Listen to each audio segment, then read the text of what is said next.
नमस्कार, नवभारत टाइम्स के special show lunch के मंच में आपका स्वागत है। आपके साथ मैं हूं विनीत त्रिपाठी।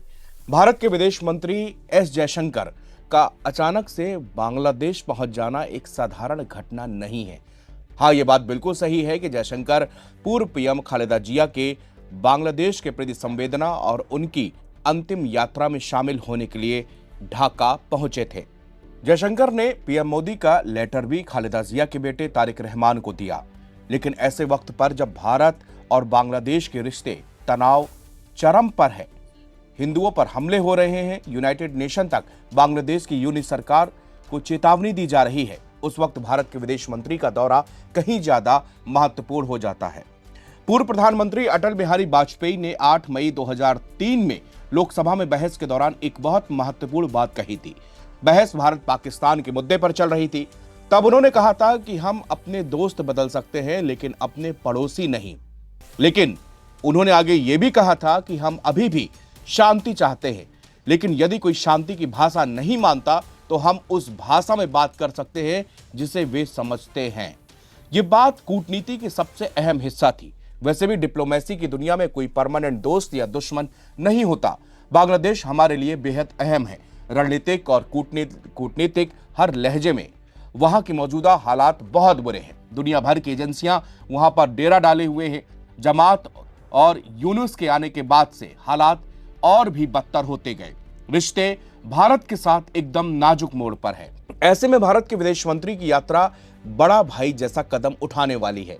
अगले महीने शुरुआत में ही बांग्लादेश में चुनाव होने वाले हैं। दुनिया की महाशक्तियां नहीं चाहती कि ये चुनाव समय पर हों और यूनुस सत्ता से हटे, क्योंकि ये तय है कि चुनाव के बाद यूनुस हट जाएंगे। 17 साल के बाद बीएनपी के कार्यकारी अध्यक्ष तारिक रहमान का वापस बांग्लादेश लौटना, क्या आपको लगता है कि यह सब अचानक हो रहा है? नहीं, बीएनपी इस बात मजबूती से चुनाव लड़ेगी। अगर इतिहास देखें तो जब बांग्लादेश में बीएनपी की सरकार बनी और खालेदा जिया पहली बार प्रधानमंत्री बनी, तब भी भारत के साथ कई मुद्दों पर तकरार हुई। भारत के नॉर्थ ईस्ट को दहलाने की साजिश बांग्लादेश की सरजमी से रची जाने लगी। उग्रवादियों को मदद पहुंचाई गई। ये सब बीएनपी के कार्यकाल में ही हुआ। भारत ने दोस्ती की पहल की है। अब बदले में ये बांग्लादेश को चुनना है कि वो दोस्ती चुनता है या फिर दुश्मनी चुनता है। अब जयशंकर की यात्रा पर पाकिस्तान बांग्लादेश में विश्लेषण हो रहा है, लेकिन उससे भी ज्यादा चर्चा इस बात की हो रही है कि जयशंकर ने अंतरिम सरकार के मुख्य सलाहकार मोहम्मद यूनुस से मुलाकात क्यों नहीं की। इसका कोई आधिकारिक जवाब तो होगा नहीं, लेकिन भारत ने बिना कुछ कहे इतना कुछ कह दिया है कि यूनुस के होश उड़े हुए हैं।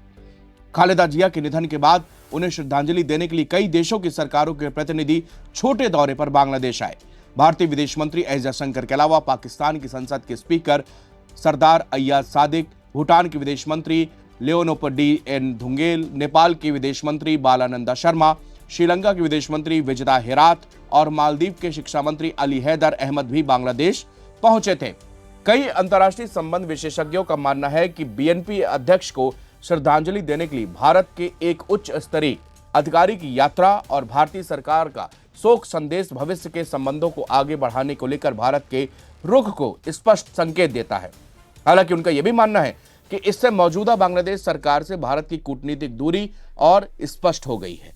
बुधवार को खालेदा जिया के जनाजे और दफन के दिन भारत, पाकिस्तान, नेपाल, भूटान के प्रतिनिधियों ने अपनी अपनी सरकारों की ओर से तारिक रहमान को शोक संदेश सौंपे।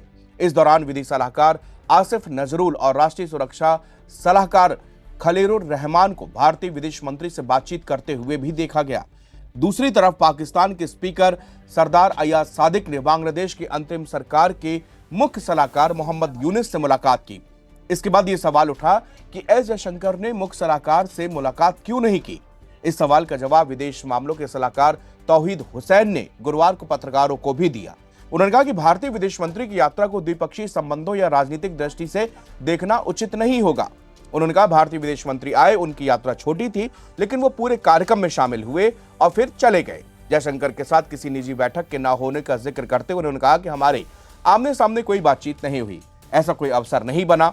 अन्य विदेशी मेहमान भी थे, पाकिस्तान के स्पीकर भी मौजूद थे, उनसे भी उन्होंने हाथ मिलाया। ये एक शिष्टाचार है जिसे सभी मानते हैं। उन्होंने कहा कि मेरी उनसे जो बातचीत हुई वो राजनीतिक नहीं थी, वह पूरी तरह शिष्टाचार के तहत सबके सामने हुई, इसलिए द्विपक्षीय मुद्दों पर चर्चा का कोई अवसर नहीं था।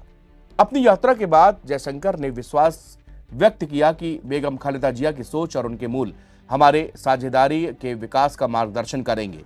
भारत में बांग्लादेश के उच्चायुक्त रियाज हमीदुल्लाह ने एक्स पर पोस्ट कहा कि जयशंकर ने खालेदा जिया की बांग्लादेश में लोकतंत्र में योगदान को स्वीकार किया। खास बात यह है कि जयशंकर ने 12 फरवरी को होने वाले आगामी संसदीय चुनाव और राष्ट्रीय जनमत संग्रह के माध्यम से लोकतांत्रिक बदलाव के बाद भारत बांग्लादेश संबंधों को मजबूत करने के बारे में आशा व्यक्त की। ये चुनाव अगस्त 2024 के बाद बांग्लादेश में पहला राष्ट्रीय चुनाव होगा। शुक्रवार को भारतीय विदेश मंत्रालय MEA के प्रवक्ता रणधीर जायसवाल ने तारिक रहमान को भारत के समर्थन की भी बात कही। तारिक रहमान 17 साल के बाद राजनीतिक निर्वासन के बाद पिछले हफ्ते ढाका लौटे थे। जायसवाल ने ब्रीफिंग में कहा कि जैसा कि आप जानते हैं, भारत बांग्लादेश में स्वतंत्र, निष्पक्ष और समावेशी चुनाव का हम समर्थन करते हैं। इस घटनाक्रम को उसी संदर्भ में देखा जाना चाहिए। शेख हसीना सरकार के पतन के बाद नोबेल पुरस्कार विजेता मोहम्मद यूनुस ने बांग्लादेश की सत्ता संभाली। हालांकि उनके राज में भारत बांग्लादेश के संबंध हद से ज्यादा खराब हुए। उन्होंने एक के बाद एक कई भारत विरोधी फैसले लिए। इतना ही नहीं, यूनुस सरकार ने पाकिस्तान के साथ नजदीकियां बढ़ाई। ऐसा लगता था कि ISI बिल्कुल गढ़ बन चुका है बांग्लादेश, जिसके कारण भारत में चिंताएं पैदा हुई। हालांकि बांग्लादेश में आगामी फरवरी में चुनाव होने हैं। इस चुनाव में BNP को आगे बताया जा रहा है। ऐसे में भारत को आशा है कि नई लोकतांत्रिक सरकार आने से भारत और बांग्लादेश के संबंधों में सुधार जरूर होगा। मोहम्मद यूनुस से भारत ने कई बार साफ और स्पष्ट शब्दों में बताया कि जिस तरह से उनके आने के बाद से बांग्लादेश में हिंसा बढ़ी, हिंदुओं को जलाकर मारा गया, 3 दिन पहले चटगांव के 3 घरों में आग लगा दी गई।